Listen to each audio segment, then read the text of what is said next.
కృపాంజలి కార్యక్రమానికి ప్రేమతో మేము ఆహ్వానిస్తున్నాం. ఇల్లే శ్రేష్ఠ పాఠశాల అనే అంశం ఈ రోజుతో ముగుస్తుంది. దావీదు కుమారుల గురించి అధ్యయనం చేస్తూ మనం ఆదోనియా వద్దకు వచ్చాం. ఆదోనియా పేరుకు యెహోవాయే నా ప్రభు, ప్రభువే నా ప్రభు, నేను కాదు, ఈ లోకం కాదు. ఇది దావీదు తన 4వ కుమారుడైన ఆదోనియాకు పెట్టుకున్న పేరు. దావీదు బ్రతికుండగానే ఇతడు తిరుగుబాటు చేశాడు. దేవుని చిత్త ప్రకారం దావీదు సొలొమోను రాజుగా అభిషేకించమని చెప్పాడు.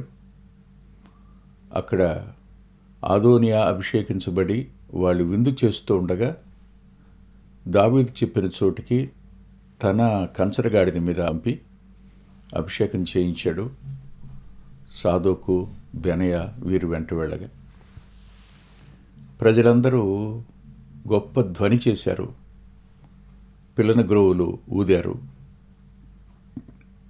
అప్పుడు ప్రజలందరూ సంతోషించారని రాస్తుంది రాజులు మొదటి గ్రంథం 1వ అధ్యాయం 40వ వచనంలో. ఆదోనియా పిలిచిన వాళ్ళందరూ విందులో ఉన్నారు. యోవాబు బాకానాదం విన్నాడు. యుద్ధనాదమేదో సునాదమేదో ఎరిగినవాడు, అనుభవం ఉన్నవాడు.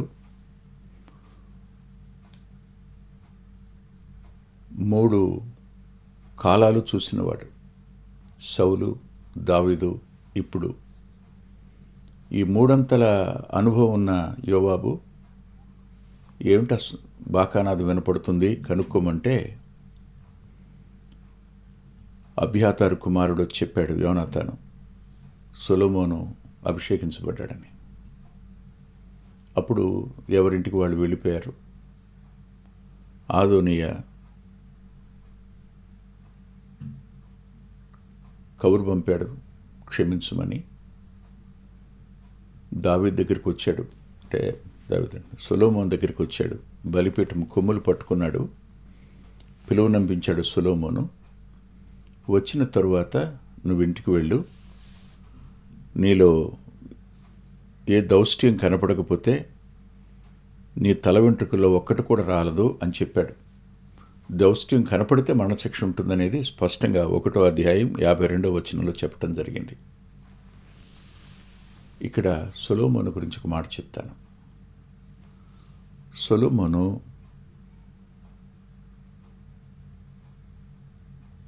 అభిషేకించబడిన దావీదు మరణించేటంత వరకు దావీదు సింహాసనంలో తను కూర్చోలేదు. వీళ్ళందరూ ఆ సింహాసనం కోసం తాపత్రయపడ్డారు. అబ్షాలోం తాపత్రయపడ్డాడు, కూర్చున్నాడు, లేడు. ఆదోనియా తాపత్రయపడ్డాడు, కూర్చోలేకపోయినాడు. సొలొమోనుకు ఆ సింహాసనం ఇవ్వబడింది, కానీ తండ్రి బ్రతికున్నంత వరకు అతడు ఆ సింహాసనంలో కూర్చోలే. సరిగ్గా ఆదోనియాను ఇంటికి వెళ్ళిపోమన్న తరువాత దావీదు మరణకాలం సమీపించిందని 2వ అధ్యాయంలో రాసింది రాజులు మొదటి గ్రంథంలో. అప్పుడు సొలొమోనుకు ధైర్యం చెప్పాడు, ఏమేం చేయాలో చెప్పాడు. దావీదు నిద్రించి దావీదు పట్టణం ముందు సమాధిలో పెట్టబడ్డాడని 2వ అధ్యాయం 10వ వచనంలో రాసింది. దావీదు మరణించిన తరువాత 12వ వచనం, అప్పుడు సొలొమోను తన తండ్రి అయిన దావీదు సింహాసనం మీద ఆసీనుడాయను. కొంతమంది ప్రారంభాలు అద్భుతంగా ఉంటాయి, కానీ మధ్య బాగోదు, ముగింపు బాగుంటుంది. అది సొలొమోను. కొంతమంది ప్రారంభాలు బాగోవు, ముగింపు బాగుంటుంది. మరి కొంతమంది ప్రారంభం బాగున్నా మధ్యలో ఫెయిల్ అవుతారు, చివరిలో కూడా విఫలమైన వాళ్ళు కనపడతారు. రాజుల గ్రంథమంతా ఇలాంటి రాజులు కనపడతారు. సొలొమోను రాజ్య పరిపాలన చేస్తున్నాడు. ఇక్కడనే ఆదోనియాలో ఉన్న కుటిలత్వం, ఆదోనీలో ఉన్న మూర్ఖత్వం, ఆదోనీలో ఉన్న బుద్ధిహీనత మరోసారి కనపడుతుంది. ఆదోనియాకు తనకు సింహాసనం దక్కలేదు అనే దుగ్ధ తన అంతరంగంలో ఉంది. ఎలాగైనా తన యొక్క ఆలోచనను నెరవేర్చుకోవాలి. ఏ విధంగా అనే ఆలోచనలోకి వెళ్ళినవాడు ఇలా అనుకున్నాడు. ఎందుకొరకు అభిషేకుని తెచ్చారు? అభిషేకు యొక్క పని ఏమిటి? చూడండి, రాజుల మొదటి గ్రంథం మొదటి అధ్యాయంలో దావీదునకు ఎన్ని బట్టలు కప్పినా వెట్ట కలగకపోయినప్పుడు దావీదు సేవకులు వెళ్ళి వెదకి షునేమికు చెందిన అభిషగు అనే ఆమెను తీసుకుని వచ్చారు. ఆమె రాజును ఆదరించి ఉపచారం చేసింది. రాజును ఆదరించి ఉపచారం చేసింది. కొద్దిమంది వృద్ధాప్యం ఎంతమంది ఉన్నా ఎవరో ఒక్కరు అపరిచితులు వచ్చి ఆ సమయాన్న అంతకుముందు కేవలం దావీదు యొక్క పేరు ప్రఖ్యాతులు మాత్రమే అభిషేకుకు తెలుసు. కానీ వృద్ధాప్యంలో దావీదు అవసరత వద్ద తాను వచ్చింది, ఉపచరించింది, ఆదరించింది.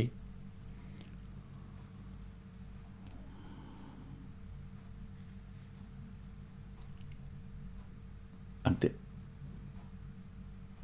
పిల్లలున్నా, దావీదుకు భార్యలున్నా, వృద్ధాప్యంలో ఎవరూ అతన్ని పట్టించుకున్నట్టు కనిపించదు. ఈమె మాత్రం ఖచ్చితంగా ఒక భార్య చేయవలసిన పని యావత్తు దావీదునకు ఆమె చేసింది. ఇది ఒక క్షేమాన్ని చూపించడమే కాదు, ఒక నిబద్ధతను కూడా చూపించేటువంటి పద్ధతి. దావీదులో ఒక నిబద్ధత ఉంది. ఇక్కడ ఒక భక్తుడు ఇలా అన్నాడు, దేహంలోని వేడి అతడు కామాతృతకు వినియోగించాడు కనుక ఈ దినాన్న అతడు వృద్ధుడై ఆ వెట్ట లేనివాడిగా, వెట్ట కలగనివాడిగా అయ్యాడు అన్నాడు. భలే బాధ అనిపించింది. వాస్తవమై ఉండొచ్చు. ఏది ఏమైనా అభిషేకు భార్య స్థానంలో మరణపు పడకకు ముందు నుండి దావీదుతో ఆమె ఉండి ఉపచర్య చేసింది. ఆదోనియా మనసు అభిషేకు మీదకి వెళ్ళింది. ఇప్పుడు నేను అభిషేకును కోరి పెళ్లి చేసుకున్నాను అనుకోండి, దావీదు ఎవరినైతే ముట్టలేదు ఆమెను నా సొంతం చేసుకుంటే నేను కోరిక తీర్చుకున్నవాడిని అవుతాను.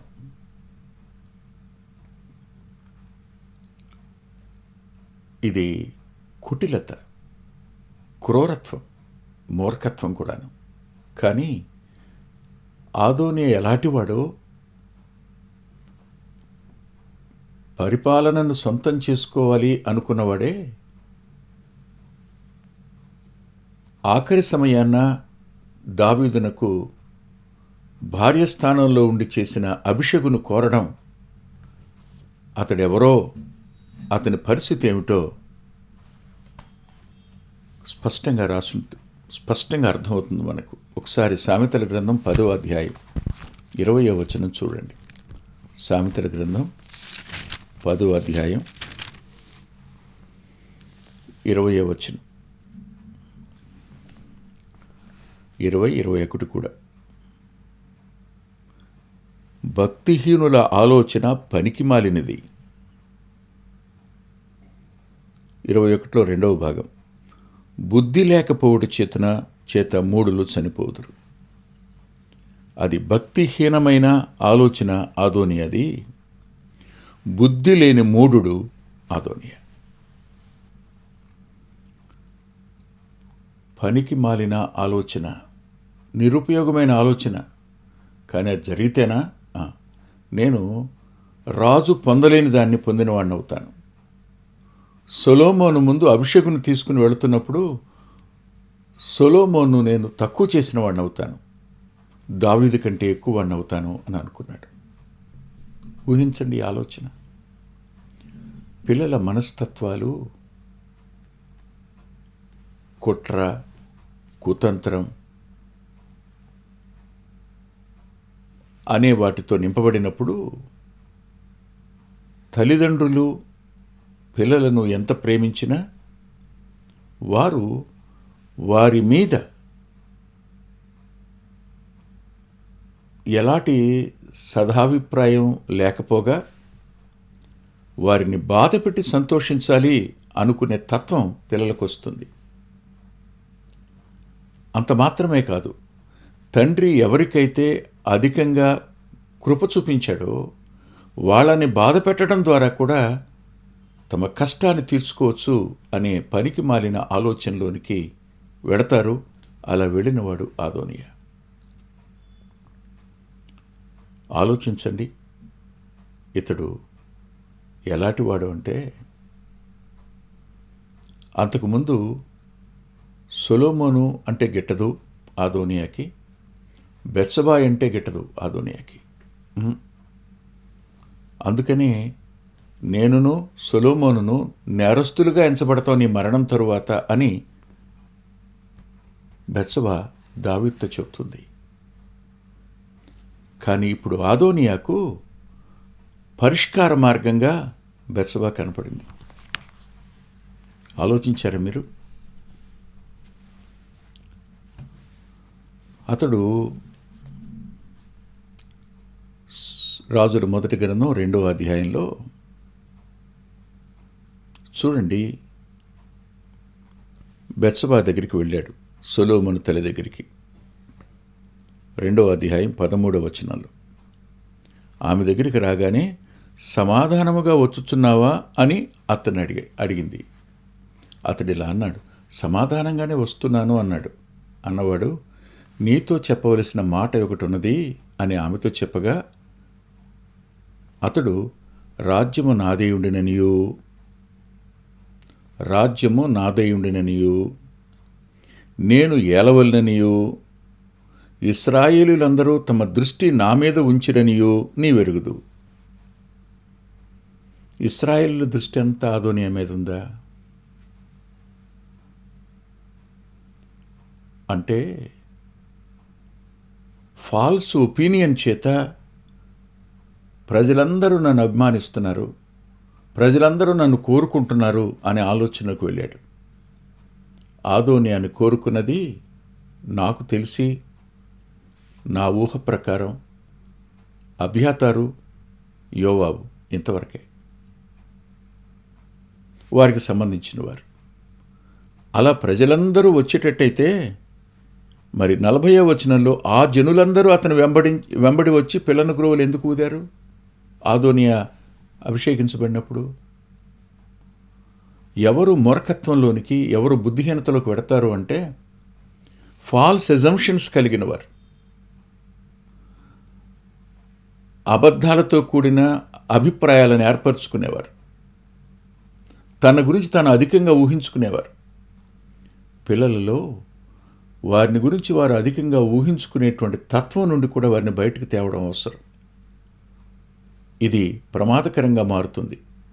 ఈ దినాన్న వారు చూస్తున్నటువంటి కామిక్స్ కానివ్వండి, వారు చదువుతున్నది ఏదైనా వారిని ఊహా ప్రపంచంలోనికి తీసుకుని వెళుతుందే కానీ వాస్తవ ప్రపంచంలో ఉండనివ్వదు. ఆదోనియా ఆ ప్రపంచంలో ఉన్నాడు అతను. అందుకని రాజ్యం నాదే ఉంది, నేను ఏలాలని ఇశ్రాయేలీయులందరూ నా మీద దృష్టి ఉంచారు, అయితే రాజ్యము నాది కాక నా సహోదరుదాయను, అది యెహోవా వలన అతనికి ప్రాప్తమాయను. అంటే దేవుడు నన్ను రాజుగా చేయడానికి ఇష్టపడలేదు, ఒప్పుకున్నాడా? ఒప్పుకోలేదా? ప్రజాభిష్టం నా మీద ఉంది, దైవాభిష్టం సొలొమోను మీద ఉంది. ప్రజలు సొలొమోనును ధిక్కరించారా?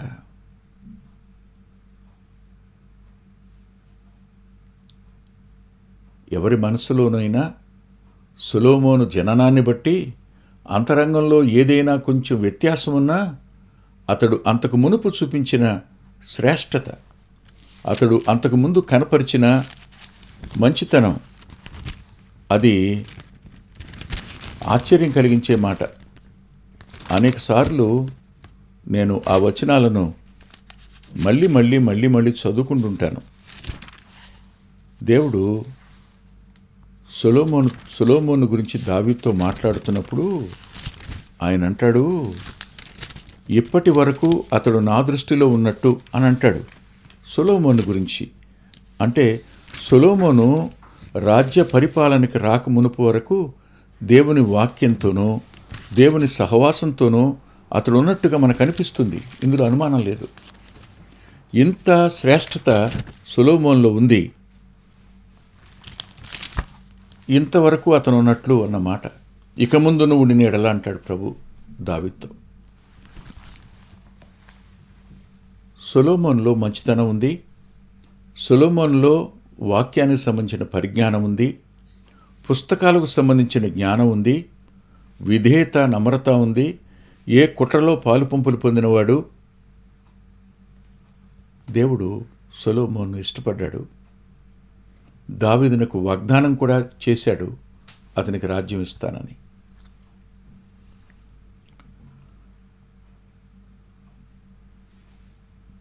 అంత మాత్రం చేత ప్రజలందరూ సొలొమోనును నిరసించారని చెప్పడానికి వీల్లేదు. యెహోవా అతనికి సంప్రాప్తమైంది, ఇప్పుడు నీతో ఒక మనవి చేసుకొనుచున్నాను, కాదనకుము. ఆమె చెప్పుము అనగా 17వ వచనంలో,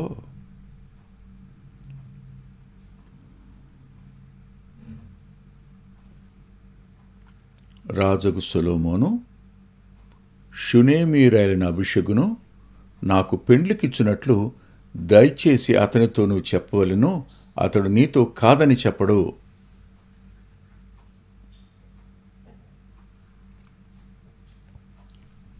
బెత్షెబా ఆదోనియా తన దగ్గరికి రావడమే గొప్ప సంగతి అనుకుని ఉంటుంది. ఆదోనియా తనతో మాట్లాడడమే, ఇంతకు ముందు తన వద్దకు రానివాడు, తనను తన పిల్లలను నిరసించినవాడు, ఈరోజు అవసరార్థం వచ్చినప్పుడు చాలామంది ఆడవారికి ఈ బలహీనత ఉంటుంది. అప్పటి వరకు తమను లెక్క చేయని వారు ఏదో అవసరత కోసం వాళ్ళ దగ్గరికి రాగానే అది భుజానేసుకుని అవమానాన్ని, నిందను నింపుకుంటారు, కూర్చుకుంటారు. బెత్షెబా అలాంటి స్త్రీ. ఆదోనియా ఈ మాట అన్నప్పుడు నేను అడగలేను, నాయనా, అభిషగు భార్య స్థానంలో ఉంది మీ నాన్నకు, ఎలా అడుగుతున్నావు నువ్వు అని అనలేకపోయింది ఆమె. సరే అంది.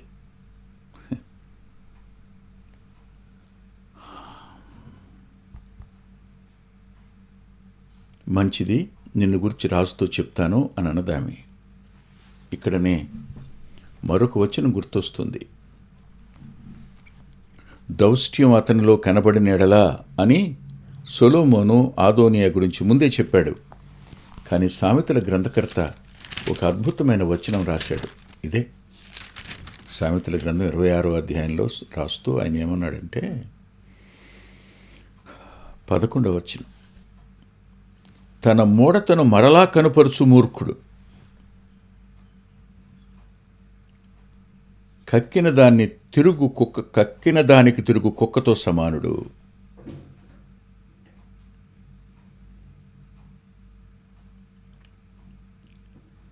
తన మూఢతను మరలా కనపరుచు మూర్ఖుడు. ఆదోనియా తన మూఢతకు మరలా తిరిగిన మూర్ఖుడు. బెత్షెబ అతని మాట విని సొలొమోను దగ్గరికి వెళ్ళింది. సొలొమోనుతో చెప్పిన తర్వాత సొలొమోను ఎంత బాధపడ్డాడో.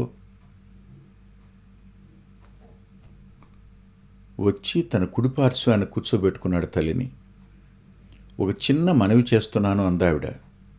నా తల్లి చెప్పు అన్నాడు. ఇస్సాకు అబ్రహామును నా తండ్రి అన్నాడు. సొలొమోను తన తల్లిని నా తల్లి అన్నాడు. అంత విధేయుడు. షునేమీరాలిన అభిషేకు నీ సహోదరుడిని ఆదేనకు పెండ్లికిప్పించవలెను అన్నది. ఎప్పుడు ఈ మాట అన్నదో అతని కోసం అభిషేకుని అడగటం ఏంటమ్మా? నాన్న కాబట్టి అతని కొరకు యాజకుడిని అబ్యాతారు, సిరియా కుమారుడని యోవాబు కోరు నా రాజ్యాన్ని అడగొచ్చు కదా అన్నాడు. అనేసి బెనయాని పిలిచి దీనిని బట్టి అతడు మరణానికి పాత్రుడు అన్నాడు. అయిపోయింది. మరలా మూర్ఖత కనపరిచి ఆదోనియా తనకు తాను సావుకొని తెచ్చుకున్నాడు. అందుకనే మూర్ఖులకు దయ చూపినా దాన్ని నిలబెట్టుకోలేరు. ఆదోనియా తాను అడగకూడనిది, కోరకూడనిది కోరి తన ప్రాణాలను పోగొట్టుకున్నాడు. ఒకసారి అవకాశం ఇచ్చినప్పుడు ఆ అవకాశాన్ని సద్వినియోగం చేసుకోవడం అనేది అవసరం. ఎవరైనా మళ్ళా తిరిగి అదే మూర్ఖత్వంలోనికి వెడితే నష్టపోయేదెవరు? సావు నుంచి తప్పించి బలిపీఠం దగ్గర నుంచి శరణు కోరగా క్షమాపణ ఇచ్చిన సొలొమోను ఇప్పుడు అతనికి మరణశిక్ష విధించాడు. ఇక్కడ నేను ఒక మాట అంటాను. ప్రభువు మానవులందరి కోసం శిలువలో తన రక్తాన్ని చిందించి పాప క్షమాపణ అనుగ్రహించి నిత్య జీవాన్ని ఇవ్వడానికి సిద్ధపడి పునరుద్ధానుడై నీ దగ్గరుండి నిన్ను ఒకసారి క్షమించడానికి అవకాశం ఇచ్చినప్పుడు నువ్వు క్షమాపణను స్వీకరించక, ఆ క్షమాపణలో నిలిచి ఉండక, పరిశుద్ధతలో ఉండక నువ్వు ఆ కృపను తోసేసి పాపానికి తిరిగితే నష్టపోయేది నువ్వే. నేడు అనే సమయం ఉండగానే ఆయన వద్దకొచ్చి క్షమాపణ కోరి కృపలో నిలిచి ఉండుమని నేను బ్రతిమాలుతున్నాను. ఆదోని ఎలాగా నష్టపోవద్దు. తల్ల వంచండి, ప్రార్థన చేసుకుందాం. కృపగలిగిన మా గొప్ప తండ్రి, దయగలిగిన మా దేవ, ఎంతైనా నమ్మదగిన వారు మీరు, కృపగలిగిన వారు. మీ నామ మహిమ కొరకు, మీ రాజ్య వ్యాప్తి కొరకు మీరు వింటున్న మా ప్రియుల అంతరంగాల్లో మీ ఆత్మకార్యం చేయండి. వారి కుటుంబాలను బలపరచండి. పిల్లలు ఊహల్లో బ్రతికి మూర్ఖత్వంలోనూ బుద్ధిహీనతలోనికి పోకుండానట్లు మీరే వారి ఎడల జాలి చూపించి వారిని సరిచేయడానికి తల్లిదండ్రులకు అవసరమైన సమయోచితమైన ఆలోచన ఇమ్మని మీ కృపకు వింటున్న కుటుంబాలను అప్పగించుకుంటూ యేసుక్రీస్తు ప్రభువారి పేరిట ప్రార్థిస్తున్నాం తండ్రి. ఆమేన్. ప్రభుచితమైతే వచ్చే వారం కలుసుకుందాం. అద్భుతమైన పుస్తకాలు అందుబాటులో ఉన్నాయి. అందులో అంత్యోక్ మినిస్ట్రీస్ నుంచి ప్రచురితమైన మీ ఆత్మీయ క్షేమానికి మేలు కలుగు చేసే పుస్తకాలు, మీ ఆత్మలను దేవుని కొరకై ఉజ్జీవింప చేసే పుస్తకాలు, ప్రభువులాగా జీవించడానికి ప్రేరేపించే పుస్తకాలను దైవాత్మ సహాయంతో రాయటం జరిగింది. పిల్లల కొరకై చిత్రీకరించబడిన 5 DVDలు అందుబాటులో ఉన్నాయి. ప్రతి DVD పిల్లలను దేవుని కొరకు ఎంతగానో విశ్వాసాన్ని పెంపొందింపజేసేవిగాను, ఆసక్తిని కలిగించేవిగాను, ఆత్మలో ప్రభువుని హత్తుకునేట్టు చేసేవిగాను ఉన్నాయి. ఈ మధ్యన వెలువడినటువంటి ఆ DVD సాధనం. అది మీ పిల్లలకు ఎంతైనా మేలు చేస్తుంది. ఆ పాటలను మీరు చూస్తున్నారు. వాటన్నిటినీ మీరు పొంది ఆత్మీయంగా మేలు పొందాలని ఒక దైవ సేవకునిగా మీకు మనవి చేస్తున్నాను. 6వ పిల్లల DVD సమయం అందుబాటులో ఉంది. 5 చూసిన వారు 6వది కూడా మీ పిల్లలకు చూపించి మీరు చూచి అంతరంగంలో దేవుణ్ణి స్తుతిస్తారని నమ్ముతున్నాను. తప్పకుండా ఈ DVDలు తీసుకోండి. 2018వ సంవత్సరం తెలుగు VBS DVD దాహం. పిల్లల ఆత్మీయ క్షేమం కోసం 10 పాటలతో దృశ్యరూపకంగా దీన్ని తయారు చేయడం జరిగింది. తప్పనిసరిగా ఈ DVD తీసుకోండి. పిల్లలకు వీటిని పరిచయం చేయండి. ఈ పాటలు మీ పిల్లలకు నేర్పండి. మీ సండే స్కూల్లో ఈ పాటలు నేర్పడం మర్చిపోకండి. నూతనంగా వచ్చిన పిల్లల DVD ఐక్యత అనే టైటిల్ పెడదామనుకున్నాం, కానీ కలిసి ఉందాం అనేటువంటి టైటిల్ని పెట్టడం జరిగింది. కలిసి ఉందాం, అది పిల్లలకు ఎంతో ప్రయోజనకరమైన DVD. దానిని మీరు పొంది మీ పిల్లల ఆత్మీయ క్షేమాన్ని ఖచ్చితంగా చూస్తారని నేను నమ్ముతున్నాను. ఆ DVDని మీరు సంప్రదించి పొందవచ్చు. గత 30 సంవత్సరాలుగా, ఇది 31వ సంవత్సరం, క్రీస్తు సువార్త పత్రిక అనేక మంది ఆత్మీయ ఆకలిని తీరుస్తున్నటువంటి మాసపత్రిక. ఈ పత్రికను మీరు పొంది మీ ఆత్మీయ జీవితాలకు మేలు కలుగు చేసుకుంటారని హృదయపూర్వకంగా మీకు సిఫార్సు చేస్తున్నాను. గత 2 సంవత్సరాలుగా పిల్లల ఆత్మీయ క్షేమం కోసం సచిత్ర ద్విమాస పత్రిక నెలవంక వెలువడుతోంది. అనేక మంది పిల్లలు ఆత్మీయంగా మేము మేలు పొందామని వారి ఉత్తరాల ద్వారాను వ్యక్తిగతంగా కలుసుకున్నప్పుడు సాక్ష్యం చెబుతున్నారు. మీరు కూడా మీ పిల్లల కోసం నెలవంక పత్రికను మీరు పొందొచ్చు. అందుకొరకై ఈ క్రింద ఇవ్వబడినటువంటి ఫోన్ నెంబర్ని మీరు సంప్రదించండి. ప్రభు యేసు నీకే ఈ కృపాంజలి, ప్రభు యేసు నీకే ఈ కృపాంజలి. వీచే గాలి, కూసే పక్షి, ఊగే కుంభ, వెలిగే తారా, సన్నుతించేది నిన్నే. మా చిరునామా కృపాంజలి, బ్రదర్ పిల్లా వెంకటరత్నం, రామచంద్రపురం రోడ్, గుడివాడ, కృష్ణా జిల్లా, Andhra Pradesh. Our address: Krupanjali, brother Pilla Venkataratnam, Ramachandrapuram road, Gudivada, Krishna district, Andhra Pradesh. Phone number 9490504299